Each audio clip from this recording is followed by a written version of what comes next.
credit every single year. Personally, I feel like he got more credit than what he deserved when he had the receivers at his disposal to throw to. But right now, I'm putting the pressure on him because it's been on him when they've had success. When they don't have success, it's dispersed to everyone else. The media spinned it to where everything was always great with his play.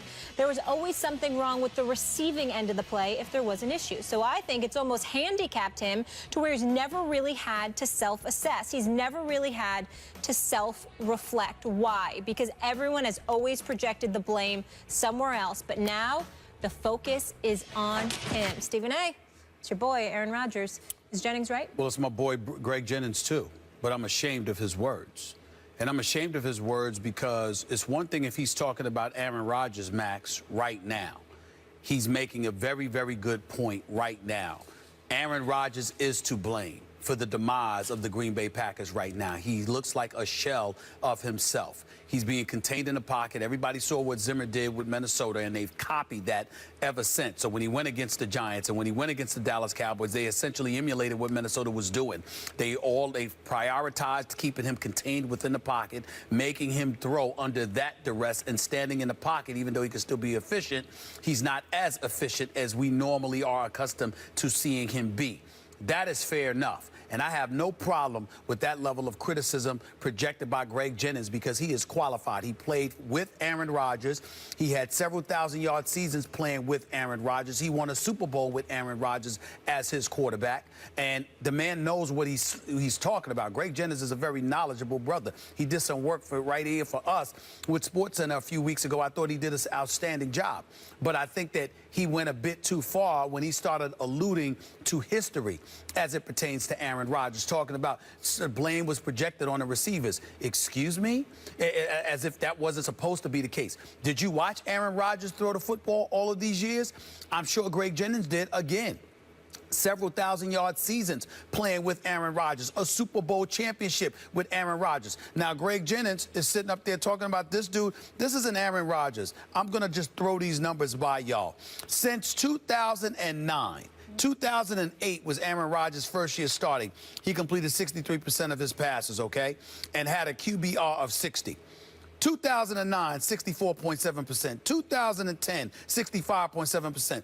2011, 68.3, 67.2, 66.6, 65.6. This is what this brother has done. QBRs of 80 and 86 and 77 in his career. Quarterback ratings of 103, 101, 122, 108, 104, 112. What are you talking about? You're damn right it was the receiver's fault because clearly this brother was big time. He's on another level. His athleticism, his ability to throw on the run, his ability to throw in the pocket.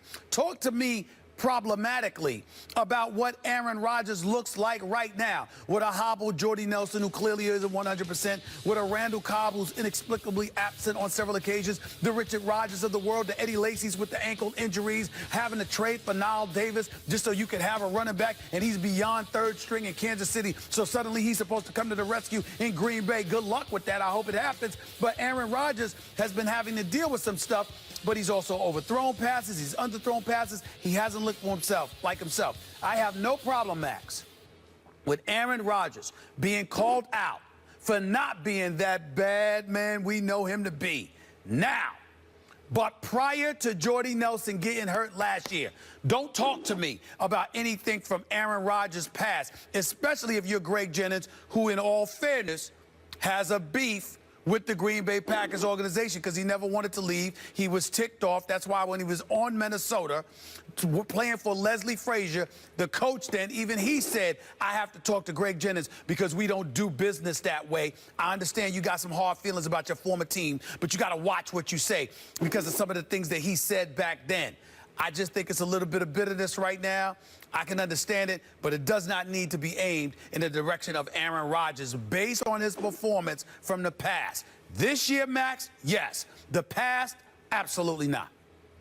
Even this year, if you're top half dozen in the league in QBR, you know, to say, well, the Green Bay Packers' problems is because of Aaron Rodgers, You're saying, well, he needs to be the best quarterback in football, as he normally is, though not last year or this year so far, for them to be great. When he's just, you know, a top third quarterback in football, then there are all kinds of problems. That suggests that he's, in fact, not really the problem. But first, Greg Jennings, an excellent receiver in his prime. He's one of those guys where when you watch him, you're like, yeah, I know there are guys better than this, but, you know, he's one of those guys. Oh, my eyeballs are on this guy. It's hard to imagine you could be much better than that. He was really, really, really good. And he has a point.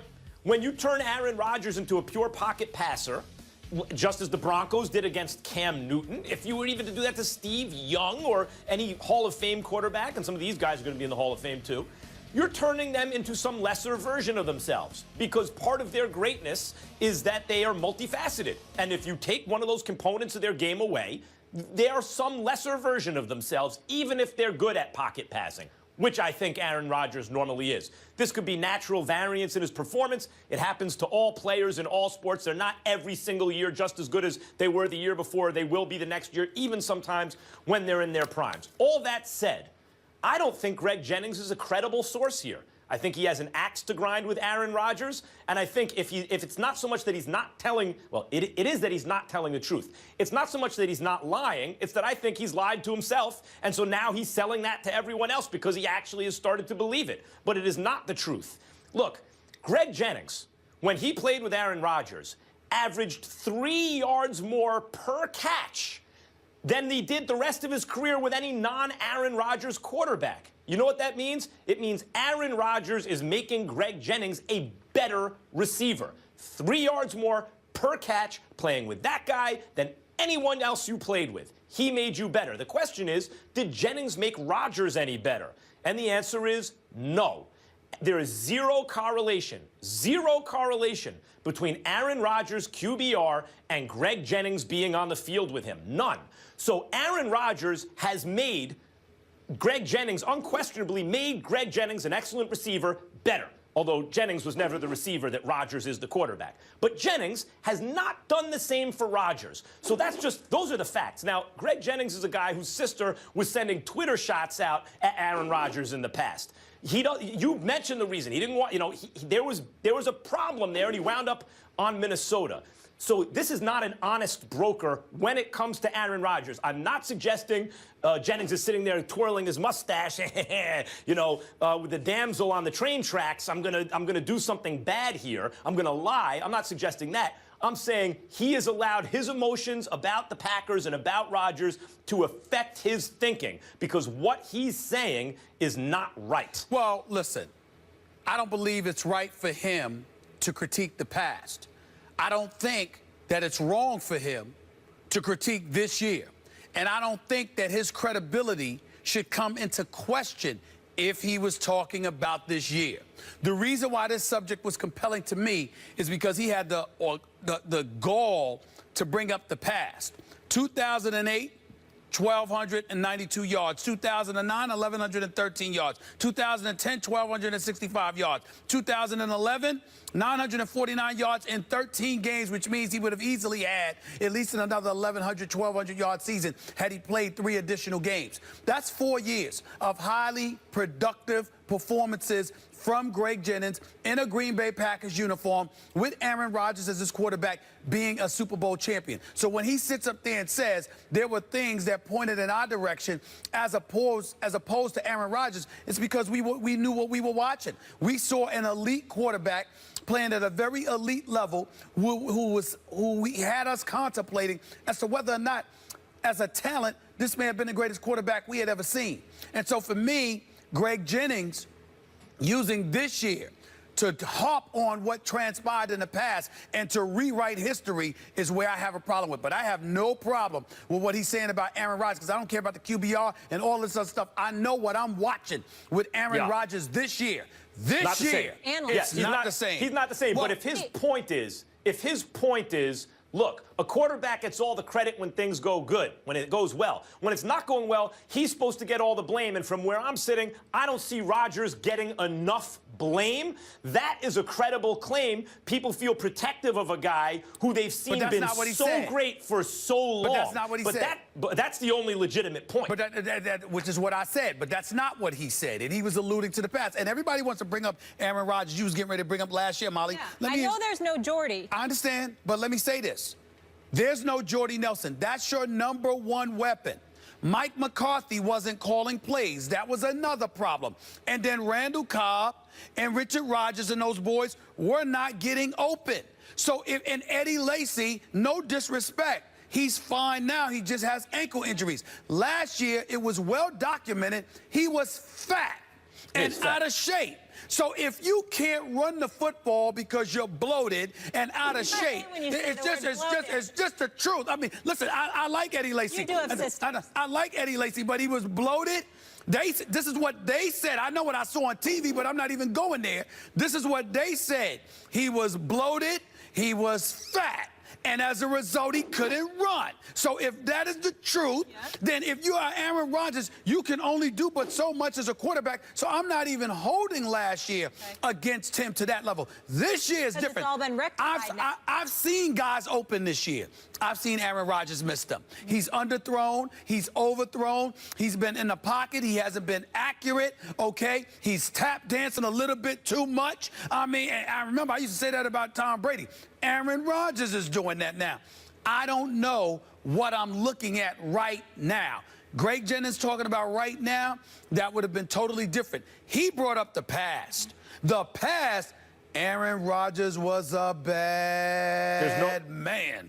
Period. There's no question. There's no question Rodgers is not the same guy, and now it's going on a year and a half, and so there are legitimate questions to be asked about the future of his career. Is he declining? Which a lot of questions get asked around this age. Maybe he's got to get used to the fact that his body is aging, and he's got to adjust to that. Who knows? Whatever it is, we'll see if he can bounce back, because when Rodgers is right, he's clearly the best quarterback, and he's clearly the best player in football when he's right. I don't think there's really an argument. Molly, I know you like Tom Brady. People could argue Cam Newton last year, but Rodgers had fallen off. Sure. When Rodgers is right,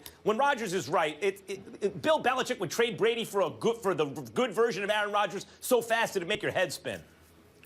I don't have time to debate that, because I do not agree with that one, Max Kellerman. But coming up, I am here to represent the ladies, and I just want to give you guys my take on the Vontaze Burfict issue. I feel like he should be suspended. It is unacceptable to try to intentionally hurt someone. He is known for losing his composure, and that is the biggest problem. Let's talk about Ryan Fitzpatrick and the Jets, and let's just get it over with.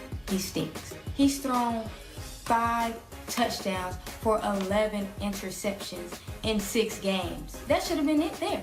Will Kane, when he came on the show talking about the Dallas Cowboys are top 3 teams in the NFL. Who have they played? They played the Giants and lost. Doesn't matter how they lost. They lost. They played the 49ers. They played the Bears, who ain't been good in years. Who's worried about the Bears? yes, to the left. I like her. I like her. I like her. The one that's just finished talking about Will Kane. That's my favorite thus far. I like her. I also anybody who bashes the Cowboys, you're going to be all over that. Hey, we're going to roll with that. Yeah, okay, I got you. One of the lovely ladies addressed Vontaze Burfict, so I just wanted to let you know he was fined $75,000. He's appealing that fine. He will not be suspended. Meanwhile, the First Take Your Take viewer contest is here. You just saw a few of our submissions already. You can win a chance to debate Stephen A. and Max right here on national television. This is what you need to do. You need to go to firsttakeyourtake.com. Upload a 1-minute video with your and only your best original sports debate. Keep it clean, plus no music, logos, trademarks, or copyrighted material.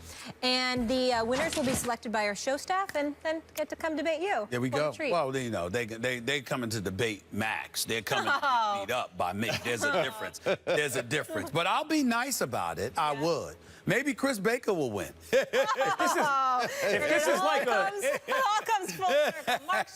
is like a video game, if you beat Stephen A. on level 1, then you go up to level 2. You try and take a shot with me. Oh, please. That's how it works. It's like glass.